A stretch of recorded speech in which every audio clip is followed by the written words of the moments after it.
Greetings, everyone. This is Audra Johnson, CEO of The Enterprising Woman, where we are about all things entrepreneur.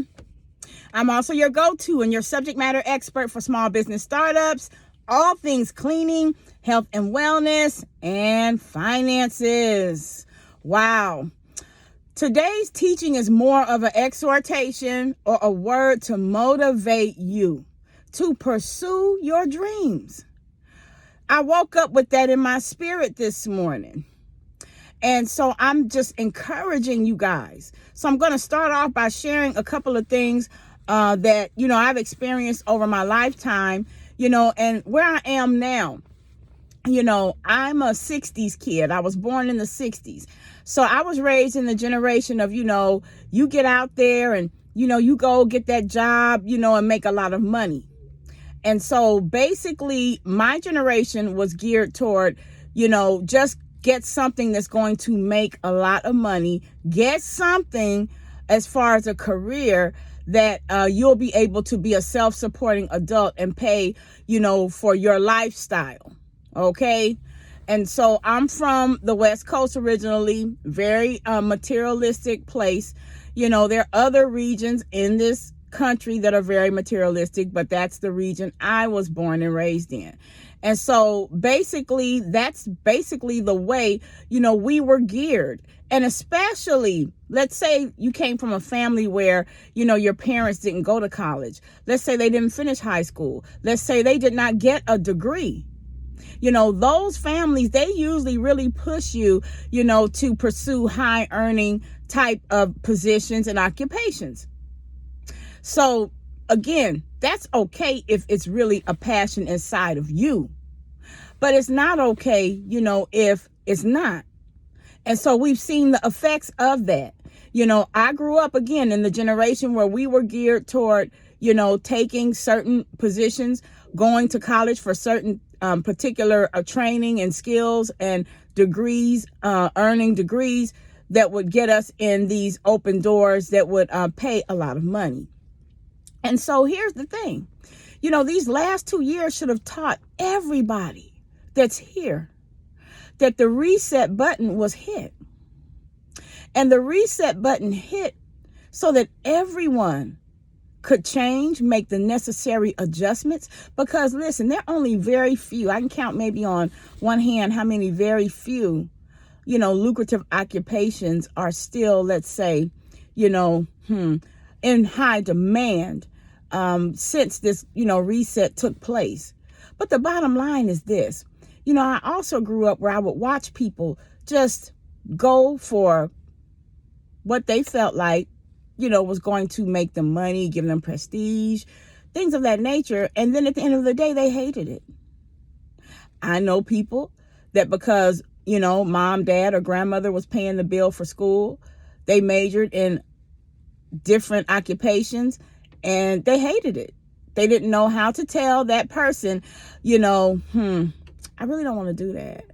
I've seen kids even in this generation endure great pressure from parents that want their children to take certain courses, major in certain areas, simply because they want the prestige. And that's a whole nother conversation.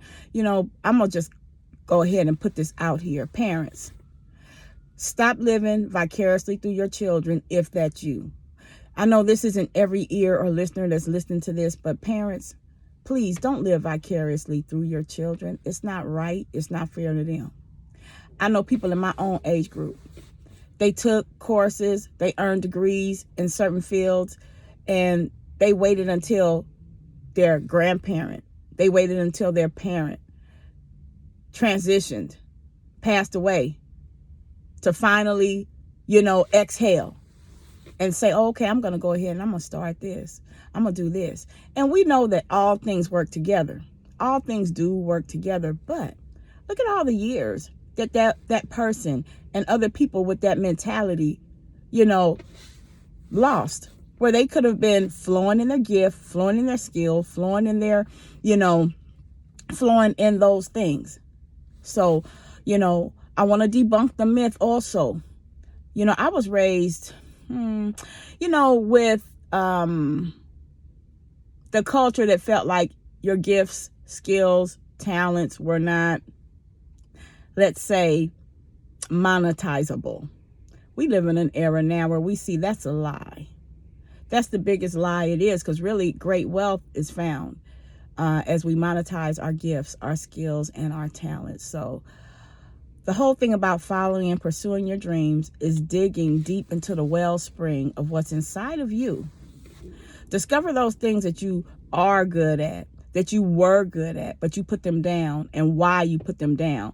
Because the why is very important in everything. Not only the why and what you do, but the why and why you're not doing it anymore. So, these are things, that are really important, because as we go through, this continued cycle of resets, the entrepreneur and the spirit of the entrepreneur, it has just been such a wonderful, great boom for the last few years. Really not even the last two. The entrepreneur, let's say, boom, personally from my experience in this region, I think it really, over the last 10 years, is from what my personal access and experience, have seen it to be very lucrative for those that really apply themselves, for those that, really get out there and do the work. Now, again, I want to go ahead and make sure that people understand that I'm not telling you to quit your job, because, you know that you're meant to do something different. What I am saying is start. If you're working for the marketplace, if you're working for private industry, if you're working for corporate America, and you know that you have a business, or that there's entrepreneurial things inside of you, if you have dreams, goals, and visions that fall under that umbrella, start putting a framework around it. Again, I make this offer pretty much as often as I can think about it. It's a free business plan outline. I offer that. I just emailed a couple of people this morning a free outline. It's not a business plan, but it's an outline to help you put a framework around, your dream, your goal, your vision for a business, if you have one. So, once you do that, then you should have an idea on what it takes. There are certain things that you learn along the way, so you have to be willing to take a risk, and, to keep from, let's say, overlapping into another subject. I'll stop, but I'll come back with a teaching on that, about the things, that it takes to be an entrepreneur. Maybe I'll call it the 10 commandments or the 20 commandments. It just depends on how many, different things, that I share. But it's going to be the commandments of an entrepreneur. Entrepreneurship is not always easy, but guess what? If you're flowing in your gift, skill, or talent, it is fulfilling at the end of the road. And so, back to the whole thing about the gifts, skills, talents, and dreams, those were put inside of us. We came here from our mother's womb, loaded with these things. So they're not in there to just sit. So that's why when you hear someone say something negative about your gift, skill, or talent and your desire to monetize it, I want you to silence that voice. I want you to act like you didn't even hear it. Those gifts, skills, or talents are in us for a reason. And so those of you, again, that are on your job and you understand and hey, I don't really want to, quit my job. I'm kind of used to getting, my paycheck every week, every other week. That's cool. But start your side hustle. Put a framework around it. I'm here to encourage you, because you can do it. We are in an hour where so much that we can do is right out here available to us. And when you put your signature on what you do, people will love and come back to you. So everyone, I want to wish you a wonderful day, afternoon, or evening, and I will talk to you later. Bye-bye.